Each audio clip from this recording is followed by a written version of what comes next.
When I was a child, I was always afraid of speaking in front of people. I remember standing in my classroom, holding a small piece of paper, and my hands shaking so much that I could barely read. But that day taught me something very important. People do not remember every single word you say, but they always remember how you make them feel. Years later, when I started learning English, I discovered that giving a presentation in another language is like walking through a new city. At first, every street feels strange. Every corner looks confusing. But step by step, you begin to recognize the signs, you start to feel comfortable, and soon you are able to guide someone else through the same streets. Hello, my friends. Welcome to the Mr. English Podcast. Imagine this. You arrive in a new city for the first time. You do not know the streets, you do not know the people, but you need to find your way to the main square. How do you start? You look for a simple map. You choose one clear road. You follow the signs. And finally, you arrive. A presentation in English is exactly the same. You need a map. You need a clear road, and you need signs along the way to guide both you and your audience. The map of a presentation is simple. First, you start with an introduction.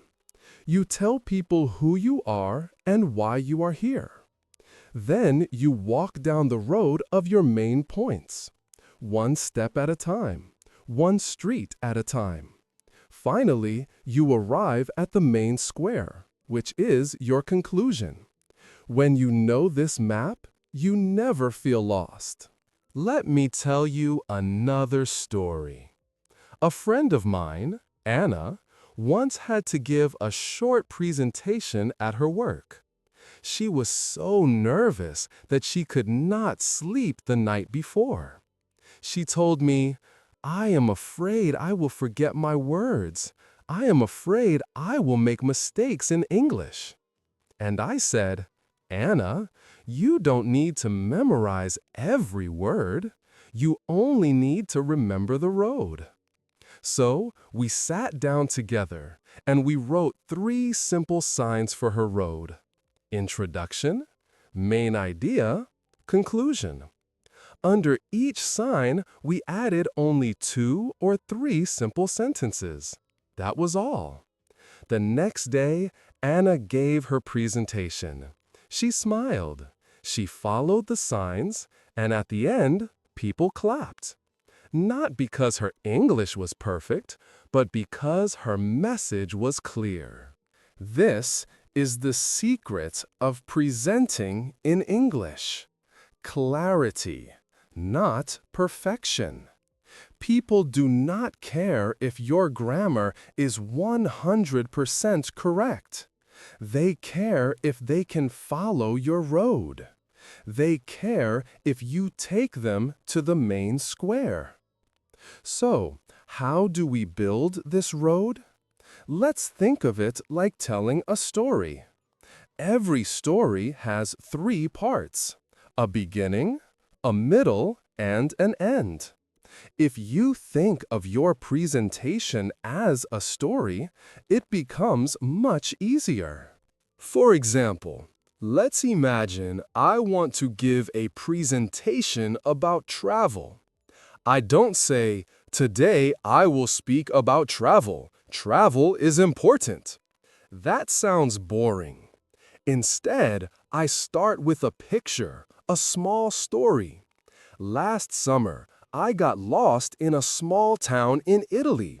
My phone had no internet and I didn't know the language. But then something amazing happened.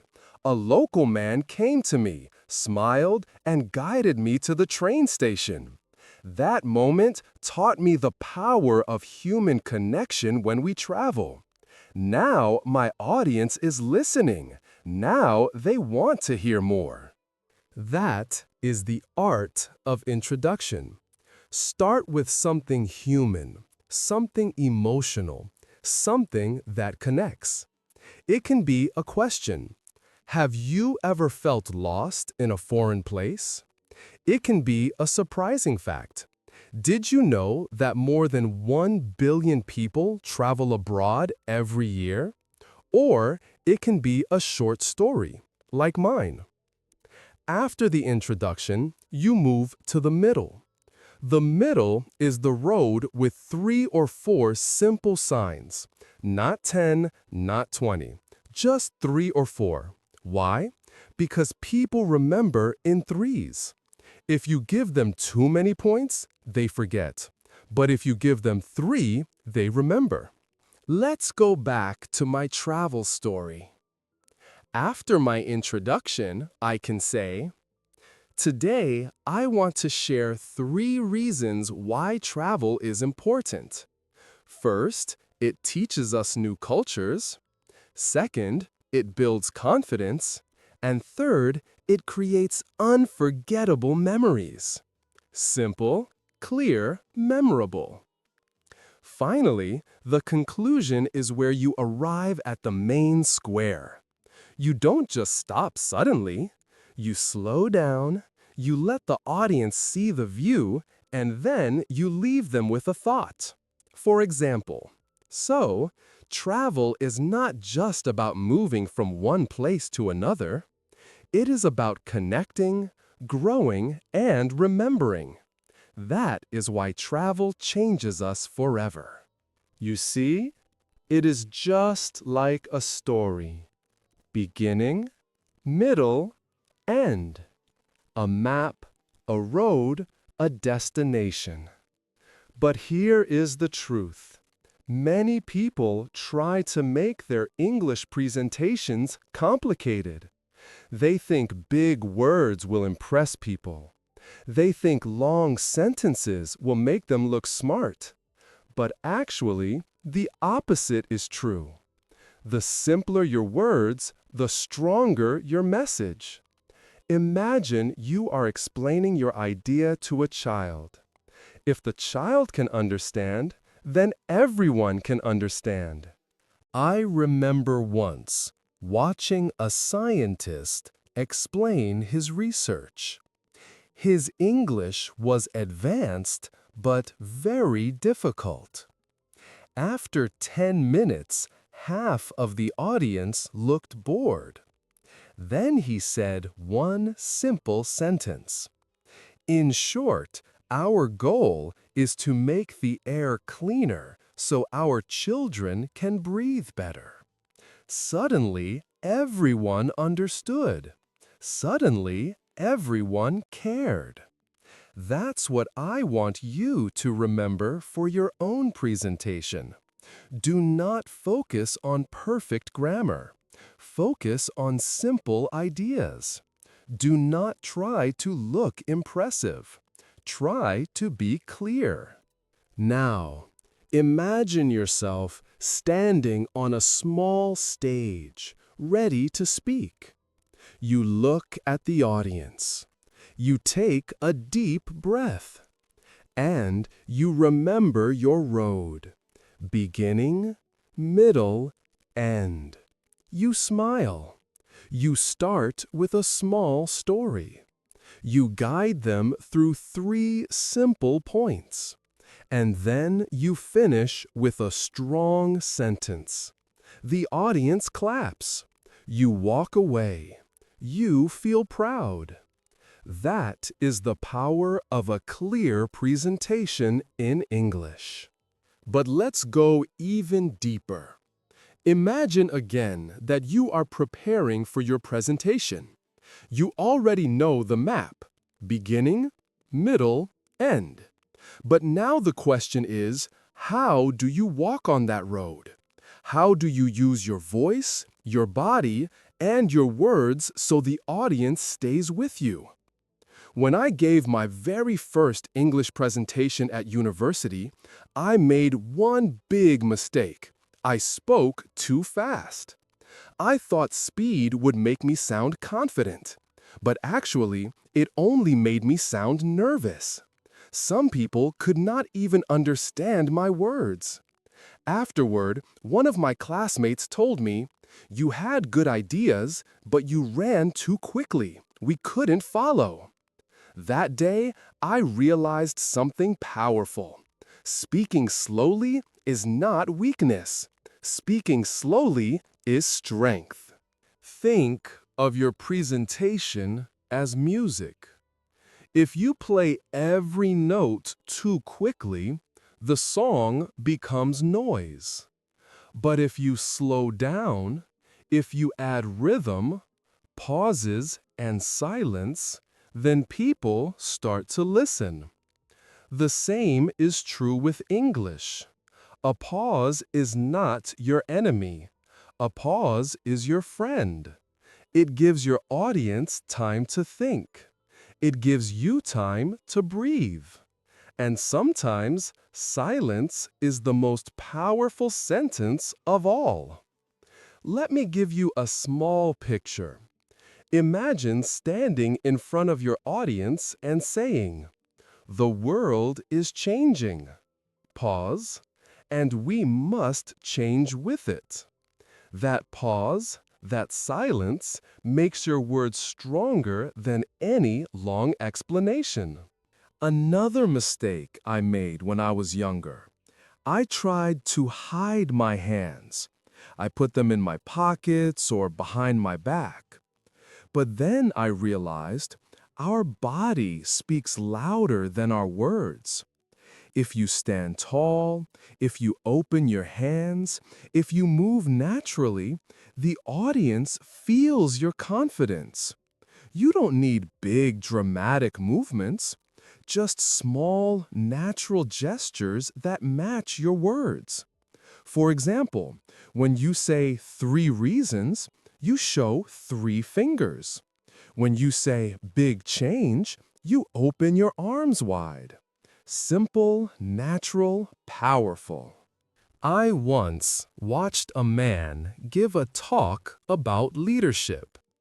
His English was not perfect. In fact, he made small grammar mistakes. But his eyes were alive, his hands were open, and his smile was real.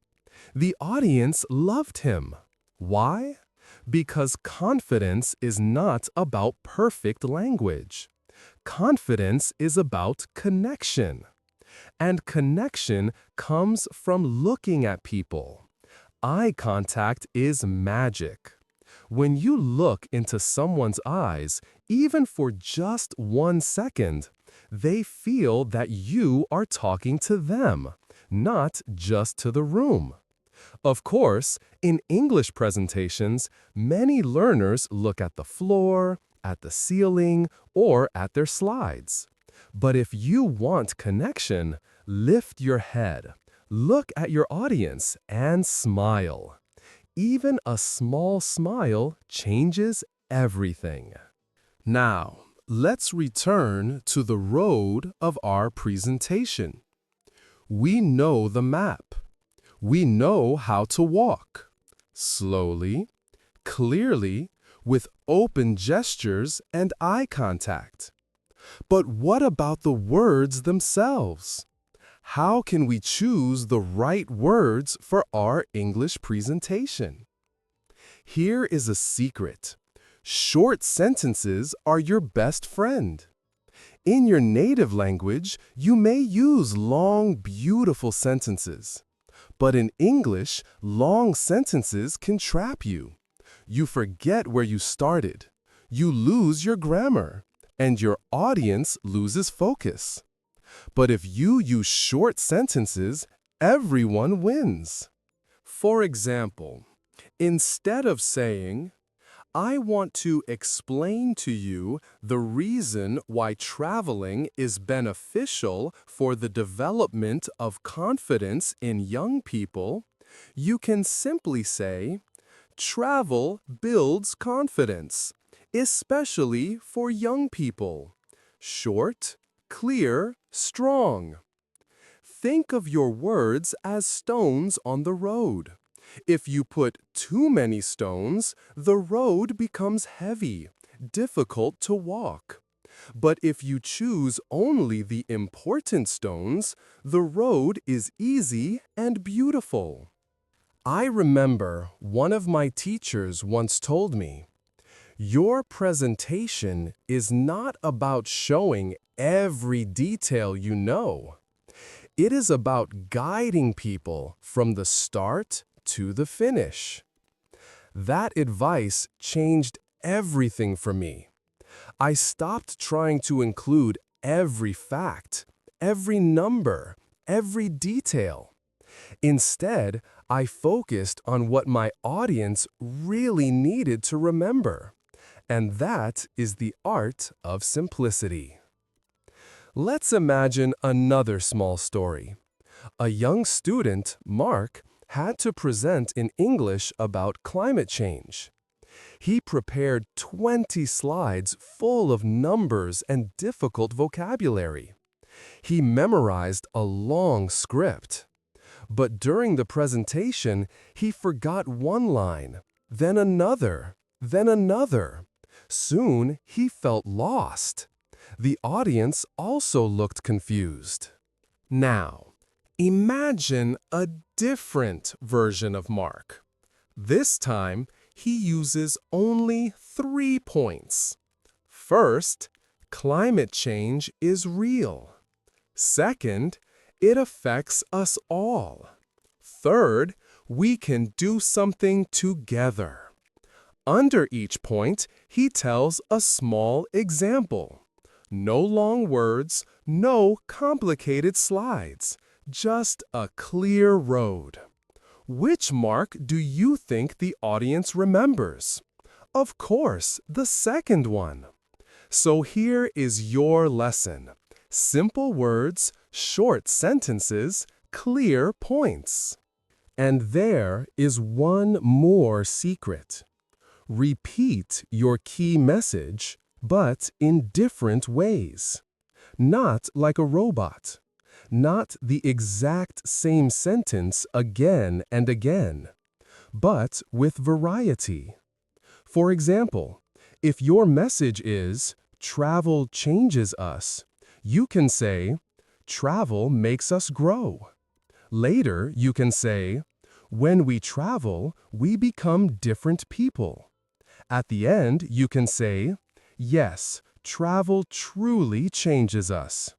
Different words, same idea. Stronger memory.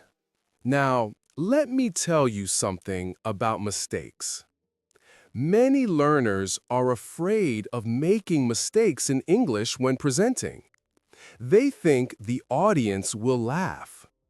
But let me ask you, have you ever laughed at someone who speaks your language with an accent? Probably not. You admire them for trying. The same is true for your English. Your audience respects you for speaking in another language. If you make a mistake, just continue. Sometimes you can even laugh at yourself. That makes you more human, more real. In one of my presentations, I once said kitchen instead of chicken. People laughed. I laughed too. Then I continued. And do you know what? That small mistake made my talk more memorable. Because people love honesty, not perfection. So, here we are. You know the map. You know how to walk. You know how to choose your words. And you know how to deal with mistakes. Close your eyes for a moment and imagine your next English presentation. You step on the stage. You take a breath. You smile. You tell a short story. You walk down the road with 3 simple points. You use your hands naturally. You look at your audience. You pause when you need to. You repeat your key idea in different ways. And when you finish, people clap. Not because you were perfect, but because you were clear, human, and real. That is the art of presenting in English. And now we arrive at the last part of our journey. We have walked the road of beginning, middle, and almost the end. But remember, in a presentation, the end is not just the finish. It is the last taste in your audience's mouth. It is the memory they will carry home. So, how do we make that ending powerful? First, never end suddenly. Imagine watching a movie that just stops in the middle of a scene. You would feel confused, even disappointed. The same happens in presentations. If you finish without warning, your audience feels lost. Instead, guide them gently to the end. You can say things like, "Let's review what we learned today," or, "Before I finish, remember these 3 ideas." This signals to your audience, we are arriving, but not crashing. One of the most effective endings I ever saw came from a woman who was not even fluent in English. She told her audience, "I am not the best speaker, but I believe in my message." Then she paused, smiled, and said, "And I believe in you." The room became silent. Then people clapped loudly. Why? Because the ending was not about her. It was about them. Always remember, the best ending gives the audience a gift. Another way to end strongly is with a story. Humans remember stories, not numbers. If you finish with a small story that connects to your main message, people will remember it long after the slides disappear. For example, if your topic is teamwork, you can end with a story of a time your friends helped you succeed. That simple memory can carry more weight than 10 statistics. But what happens after the ending? Often, in real presentations, the audience asks questions. And this is where many learners feel nervous. What if I don't understand the question? What if I don't know the answer? Let me tell you, you don't need to know everything. Nobody does. The secret is how you respond. If you don't understand the question, don't panic. Just ask politely. "Could you repeat, please?" Or, "Do you mean?" This shows respect and buys you time. If you don't know the answer, you can say, "That's a good question. I don't have the full answer now, but I can share resources later." Honesty is always better than pretending. And sometimes, you may even turn the question back to the audience. "That's interesting. What do you think?" This creates dialogue and makes your presentation more interactive. Now, let's talk about time. Time is a hidden enemy in presentations. Some people prepare too much and speak too long. Others speak too little. The key is balance. If you have 10 minutes, prepare for 8. Why? Because in real life, everything takes longer. A pause, a smile, a question. Those extra minutes are not wasted. They are gold. They make your talk feel calm, not rushed. When I was a student, I once spoke for 15 minutes in a 10-minute slot. The teacher stopped me, and I felt embarrassed. But I learned an important lesson. Respect the time. When you respect time, your audience respects you.